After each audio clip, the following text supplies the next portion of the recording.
o le fa'amoemoe o le uso ia Joseph Parker, vai ana le suafa. Ia, o te manatu o wailoa le uso ia le tūlanga tauna iai, ele mofia fo ia le uso le la ta'alo. Ae, natu ia alofangia le atua ia manuia lona fa'amoemoe. Ia, ele ngata ia Joseph Parker. Ia, o le uso fo ia tai o pataia. Ia, o pei umala o tai o pataia o le masina fou. Ia, o le ta'alo e fo ma seisi tama whanau fo New o le ni maoli toi a whalangi. Ia, me ia ni lau le whail whata wa o ona tō le tai, ia, Pulenga le radio Samoa a tō tātou tunu iau te oro nei lau whinga mingi te tōwhi o lava na ianum whanau mātou te whata nofa atu i lau whionga mar pretua ma nor fo lau mi ia neri. Ia, mi ia isu lona alfa ma lona angre lei tātou lia manini tā fau le manuia e manatu sa manuia ia la tinga ma malolonga le weekend i lau sunga ia whapea fo ia ma manu o tātou tunu ia viele tō tātou lia manini tā fau i lau sunga ia wau taito. Ma ro fa tai to tai au wa yantu ile ilo lane lei fo lele ia e ngona fo ia se fia vivi lele ia ele o se tangata ia le lo fo lele e tu sa long sia ai tanto i tami uma o tangata na to la le mo i manuia a o mano tu mai le tu e sa loto ai o le mano mai le tu sa loto ai ma ia manatu atu ia te ia o le na mai oi la no langi e sa loto ai ia mawhai ai mea lei. Leo wa pāpai atu. Ia nai mōru sau i fua manuia. Tō le tai, ia marwharetua fōi. O lo rua, iei nāne tātou tunu. Ia pāpai le atua, leo wa tō tali wat fōi. Ia maputa fōi, wō mai masani ai mese o tātou tunu. Lau ele ele ntō sau i fua e ai. Mōna e tei tō le nau atu e pai atu i ai. O a le asa tala le tau o lo ia le taimine a tātou. Tō le tai ma le ngang whālor. Lele kau taito o inei misi loa e kuai lola kausu ia o vevela la o le koe le se kaimi e fai ngaruenga ai o nei a vaveusua ia fai le mua ka ngaruenga ia e o te mo vela la ia wa tau fai se maro longa le meuma le se meu fale tonu taito tai to tai ma nei tau o tato anga ia to lewa wa umar fai tau mai aso, fai tau masina, ai leu fai tau i tū lāne tātua anga i atu, turi matai e le lalo langi ato, mesa lau ke usiano tātua ngata whātua tua e neni,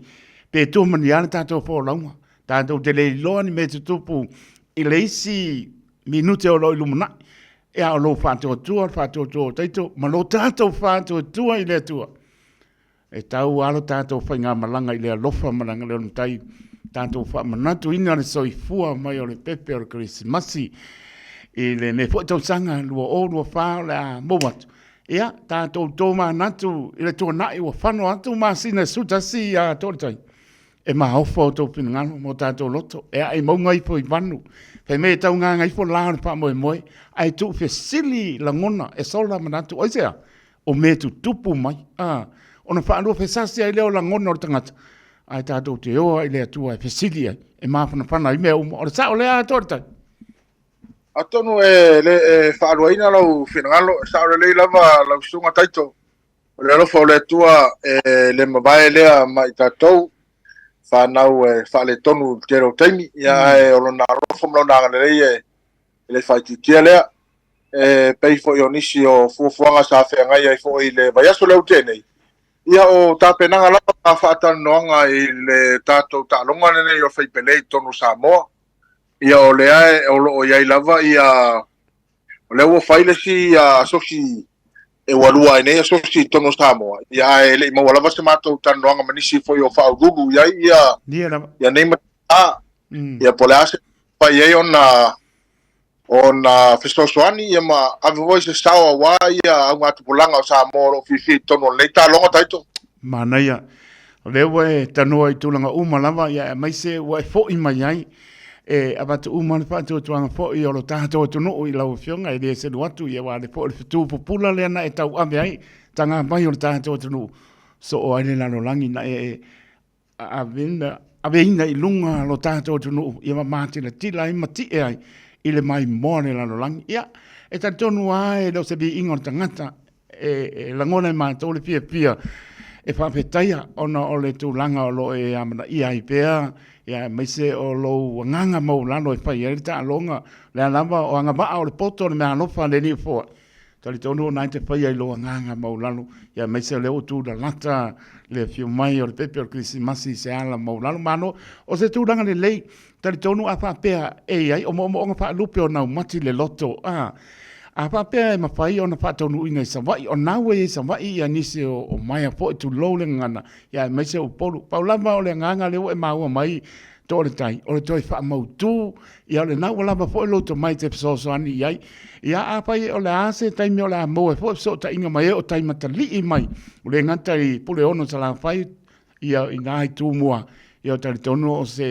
o se taimi le leile o lo taimi ia o le hapo i tūlanga ngā i luma pe te toa ta liuma ia o te rone ia o fai se ngānu wenga le tu sai fai maanga waana poa ia te oe e le o iaila se taimi la ta mai e mo e so ta inga toa tai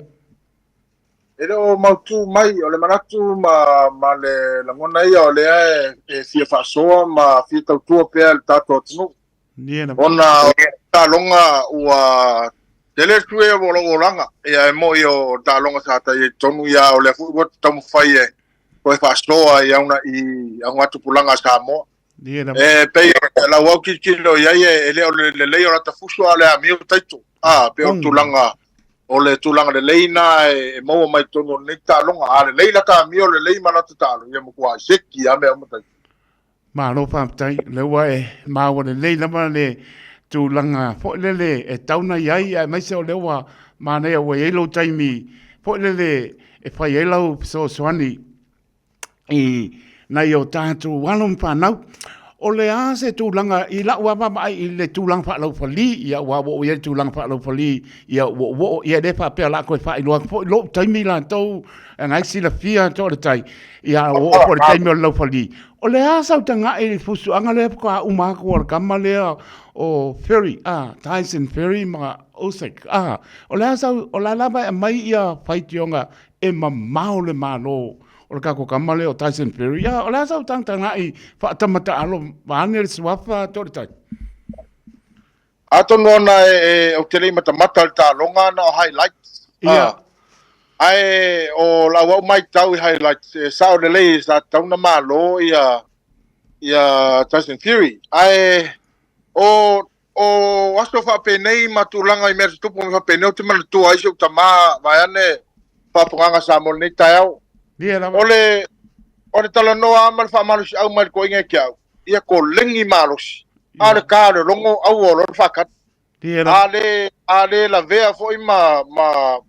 mauti vai ane ia la kapanga ka kele malo ba kele o kaimi e wo levanga le amata longa lawa ia ma fau nga o lau kusi ai e ka kau apa e bar kamale ka ko fa ka mu faisa wala fa malo kamale pe tu langa na a umar ta longa ia swing o tu singa ai mal ta longa pe uma ku wa vele wa no ka tu ta longa ia wa le yang si me to fa ma o baba ai atu le se lau iwa se fulu milion. Pa pia se lau iwa se fulu tala. Se lau iwa se fulu milion. Sorry. Me ka alo i kama. Ia pa tuana ia tuia le awaenga lea. Ia malapo atu ia lato o lofa pena o na complaints mai anga e pusuanga lea nafi. O lea se la ngona o le uso vane le swapa to le tai ia te uso paka. Ia o tal tono masin fou le wanga i meista to uso lea mo lanta longa ia ele ngata ia Joseph Baka ia o le fo ia tai pataia ia o pe mala o te pataia o le masin fou ia o le ta alo fo ma se si tama fana fo ni sila o le ni maoli to ia falangi ai o le ala ona wale wa pulautia wale talafengai ia le uso len tu talo machai manu o le ala alo maluso le fo ilan talo sa pine sili apa mea le olimpeka lefta o matunei ele fai fala ta longa ai o le fa moi o le uso ia tose paka vai ana le swafa ia o te manatu o wailo le uso ia tulanga tauna ia ele mofia fo ia le usole la ta'alo ya ai natu ia lo fangia le tua ia manuia lona fa moi Mano pa tai tanto tampo ia fai bo alo ma pa no le tunu ina ia sanga ia ai o tai ma fa mnia o le tele o le fo I lungo le social media le mai ai ile tu langa le ba o chai o tai ma kama David Nika ia le moni lava e lava le manosi ai pa mai si pe ua bambe pe ua bambe la titi ale li ia e pa ve tatala lo le fai to e joy pu e lor fai ko nga o sa o le o le tulanga na taitu ia e wale folinga sa koleni fa tasi fo ima spa ma chai ia ala ki ko nga me fa pe nei vo ia spa ia ala so stu pa le si sa wala fo le fa la vea pe e ka bo nauso o ia fo ia e le lei fo ia e peila o tulanga ia fa pe nei e wale bana na no fota pena fo ima mana o ia ia nei so ia le wo mo peila o nei sauno e makala lo fai ko e kauana puelo auto samba ia ima ma le nei ava no ta u butu ina mai o talima ia e o tala to tele o tangata ia sa o tala la tunu e loa le au le afi ia o le ia ia wa la to fo io mo ma wino fo tele le au sila le mo ma mai e faisi ma mau le ne vole ia o taia ia ai e tatou te lo me tupu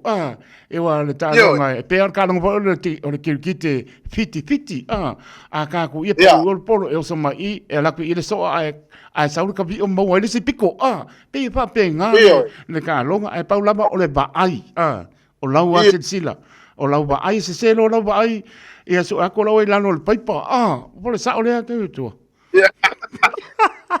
ole ia pero le kala ko inga ka alo ka lo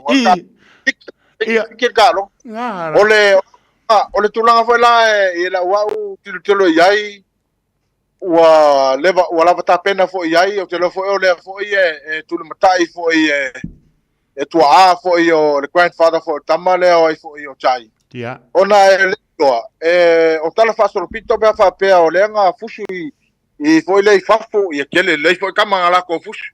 ale bu ko fo ai I longa luma fa le vai angel kai o a fa pela ele we are fa mo longa winga la e se tu langa volele tau fa le tonu ona fa pele so ele angala ele le la fusu anga u pau fo yao o me tupu taimi ma o me tupu ai tai mana ia ila wa ile malo losi le we to lo le taia ma David tu sa leia ale fati nonga la o le o me pepe o na le la ese ai lo wa il kolengi wa ma na ia la ma losi ngo wa por que minga su ele la tis ia ka se lau lus pul pasenge le que minga su ela ka min ka mo muri ai o longo vinga la le pa lengi ia le taimi pa tonu inai ona ora ta taimi pa taimi mo ta taimi te tu ai lafo atu o le asa u tangai I le tupulanga ai maise o le fuala au pasaina o le ava ona wa le wa ia tu o la ele feseli po ua fai sa mo le pauta po ka penga sa mo le pauta le wa o le tu ba na vai sa uma mo mai le tu ya ma nei po ngai sa bali ia fi ma mo mai po se kala le pito nu uma le pito nu torta ya atono le o tele au tanga te matou no ia o tala lava le na o faisina marosi o le fualau fasaina tono Samoa e au tele o iloa iai na tulanga ma manatu ma langona foi po le fai tonu nei po la o mai fafu ia da tele iloa lava ita ia na tulanga ia fa peo se meo o fa fanga tao na tineia ia ka te lofa na le ngatu pulanga a Samoa e fa machai se manatu vai nei tao a taito ia fa esa mato iai fo I ma le sunga ia Henry Schuster ia ole foi sa ole foi na coach la uni sila ia ole sa fa manatuina le asto fuosin Jonatina e varusful malima tau sana ia ina amitona I Schuster le la sa fa I vai yala ia ma mota anafu ia fa mai tuai la me o la ta o le Christmas Mana ia pe atal te ngai mau ia o la amata tu au e ta pe I wish you Merry Christmas ia ai pa ngau me la tuka I wish you a Merry Christmas. I wish you a Merry Christmas. I wish you a Merry Christmas and a Happy New Year. Manuia le Kirisimasi. Manuia le Kirisimasi. Manuia le Kirisimasi. Maleta usangafo. Fangia re tua ia whamanui atu e Kirisimasi ia whapewha tau sanga pou wa ia o seo tātua tunu Samoa le tunu pele ia whapea foi le tapu inga seo uso ngasa e ngonga mai lau leo alofi kele aku moe manguia le Kirisimasi munua le Kirisimasi lau tunga taita matua mana inga alofi kele atu Radio Samoa tai lama tole tai whaatai mo lo whaanga moni mai fo manu seo tātua tunu o lo nei au te roli me sa e mo foi matato no pia e foi ya le lavo e tu oro foi et foi lo pia so sani ni so tu lang ya nga le ya wa wina pea to mai manga ba o mai le i lau sunga po lo so bane swapa e te so sani ai tu pulanga o tato tu ya me se por ala au e mana i foi fai o ni au fo le ni au fo tanga ya nga i tu ele tu pulanga tala po pe fo o ka fongo isa fa nge do lofia po ia ia matala tala ia ka ia le lofo le atala no ma liu kerviso wa lava le ia ai pa te tele lava mo le to lo fa nga mo o lua ma pertua tal tonu e mo o lua file mu le li mo lua ma nosi ia me so le fia fa tele ni fa mianga sa antu ia mai se o si o tato tunu le pani bia man ka pineta su to fia me so le to ngai le ato le auro ma lo mo ma se ofo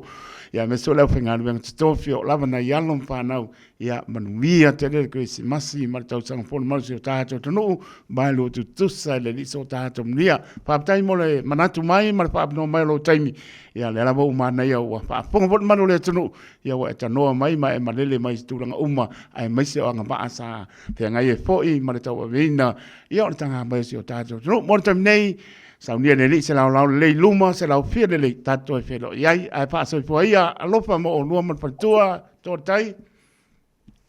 so foi ia